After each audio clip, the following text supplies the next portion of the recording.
old prophet that used to rap. Huh? Yeah, old prophet. He made a song. It was called All Eyes on Me. Anybody? Don't you come act church up in here. You know you used to jam that.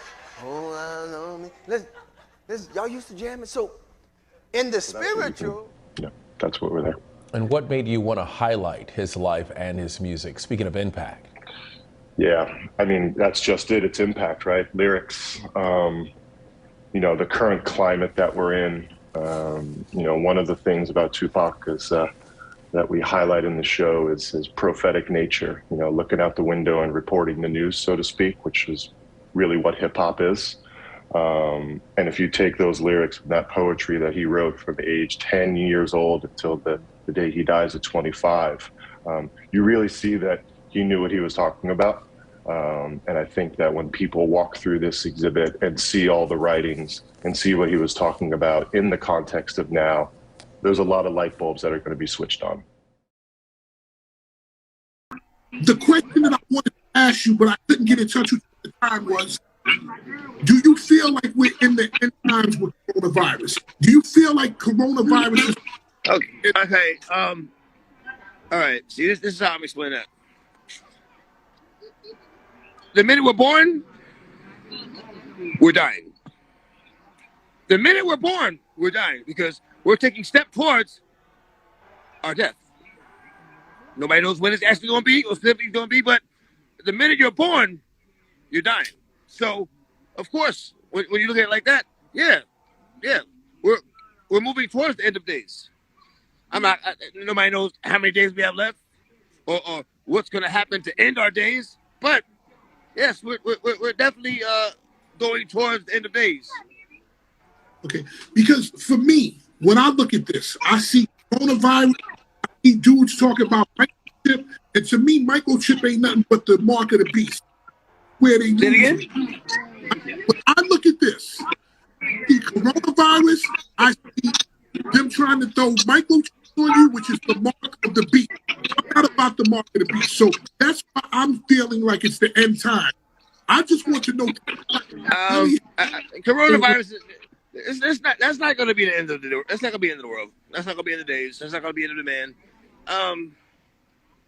It's just something to make you aware of how fragile life is. And like I said before, it's during the most difficult situations that you become aware of what God is willing to do for you.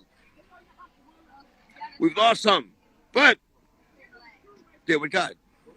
So is that really a bad thing? I mean, we're human. So, of course, we're going to hurt when people that we love die, pass on. But they're in a better place. If we look at it along those lines, we'd be happy for them. We only hurt because we're going to miss them, because we're not going to see them again. But if you have that spiritual relationship with God, then you know you're going to see them again. You know you're going to see them again because ain't a motherfucker that's been born that ain't died yet. That's true. That is 100% true. We're all going to get there. We're all going to get there. What determines where you go is how you live your life. What you do with the gifts that God gave you. What you do with them. See, for me, and people, just in case you're just tuning in, we're talking to DMX. I do this every night on Instagram Live at 7 p.m. Celebrity news, interviews, of course, people like DMX, news, gossip, everything. I looked at my personal opinion when they started pushing that they wanted to do the micro pool and instant sweeten and this. Say it again. When they started pushing for the last 6 to 8 weeks, they've been pushing the microchip. Oh, you can go here and you can have the microchip in your skin and you can get in the door and you can turn your arm. Yeah, I don't know nothing about that, dog. I don't know nothing about that. That's what my walk is amongst the people. My walk is amongst the people. My talk is to the people. All that other shit that they're doing, I'm not worried about that because my faith is strong. My faith is strong. I'm not worried about what man does. I'm not worried about what man does. Do I got a mask? I'm not worried about what man does. I'm not worried about what man does. At the end of the day, it will be God's will. The word says, thy will be done. Well, I'm going to tell you like this. I believe exactly what you're saying. and I am a man of God myself, and that kind of shit, they could leave me with that. I'm not about that life. I ain't fucking with it. And like you said, thy will be done, and I have to put my faith in God and walk through the fire, which way it's going. I'm gonna leave you with those with true faith, those with genuine faith, are not worried. They're not worried because even if you go, you're going to a better place. So I don't understand what the fuck is all of this. Come on. When it's time, it's time. You can't do a motherfucking thing to stop it. When it's time, it's time. The more you worry, the less you enjoy life.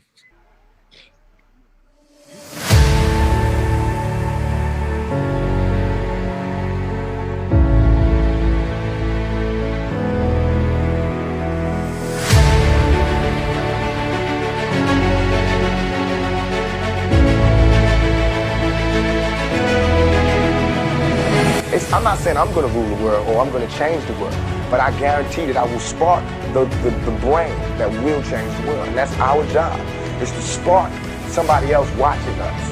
We might not be the ones, but let's not be selfish, and because we're not going to change the world, let's not talk about how we should change it. I don't know how to change it, but I know if I keep talking about how dirty it is out here, somebody can clean it up.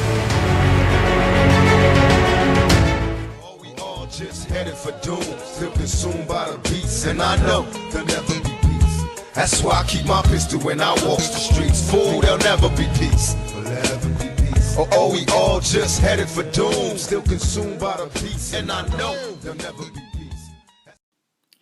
In Matthew 24:6-14, Jesus said, "You will hear about wars that are being fought, and you will hear stories about other wars beginning.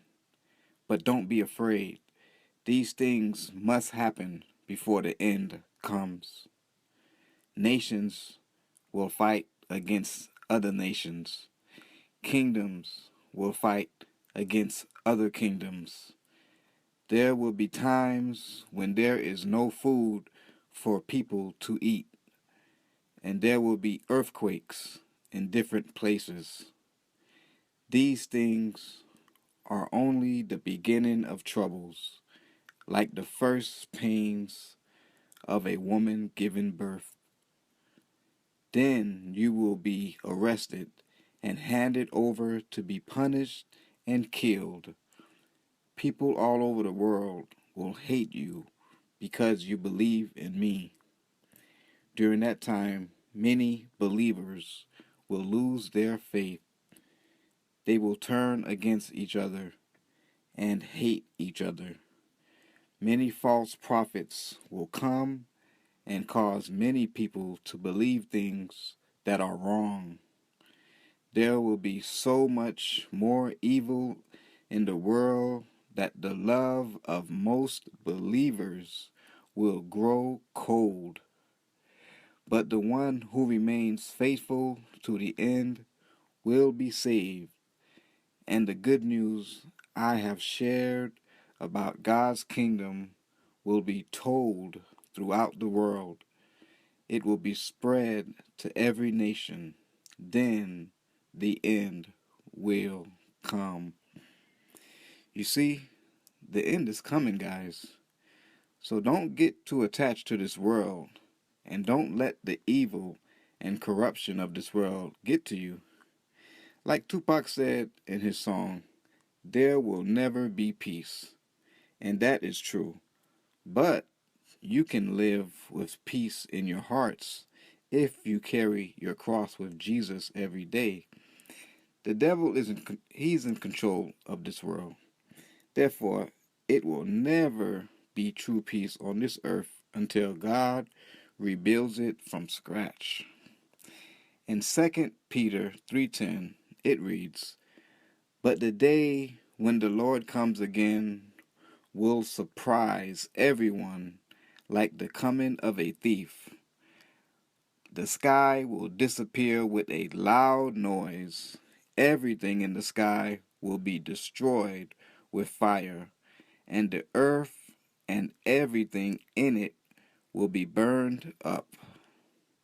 You see, Jesus didn't come to bring peace the first time he came to earth, and he's not bringing peace in his second coming either. In Matthew 10:34 through 39, Jesus said, "Do not think that I have come to bring peace to the earth. I did not come to bring peace. I came to bring trouble. I have come to make this happen. A son will turn against his father. A daughter will turn against her mother. A daughter-in-law will turn against her mother-in-law. Even members of your own family will be your enemies. Those who love their father or mother more than they love me are not worthy of me. And those who love their son or daughter more than they love me are not worthy of me. Those who will not accept the cross that is given to them when they follow me are not worthy of me. Those who try to keep the life they have will lose it, but those who give up their life for me will find true life. You see, if we want true life, we must stay attached to the kingdom of God mentally and spiritually so that we can get a chance to live in the kingdom of God physically. We will only find true peace in God's kingdom, and even though it's not here physically, we can experience some of that peace mentally and spiritually through the power of Christ. Well, I hope this message has helped someone to keep focus on the real place where there will be peace for eternity. I call that place Love Land, and I do my best every day to stay in Love Land in my mind and in my soul. I'm Kenny LaFrance with New Energy Spiritual Center, and I'm signing out.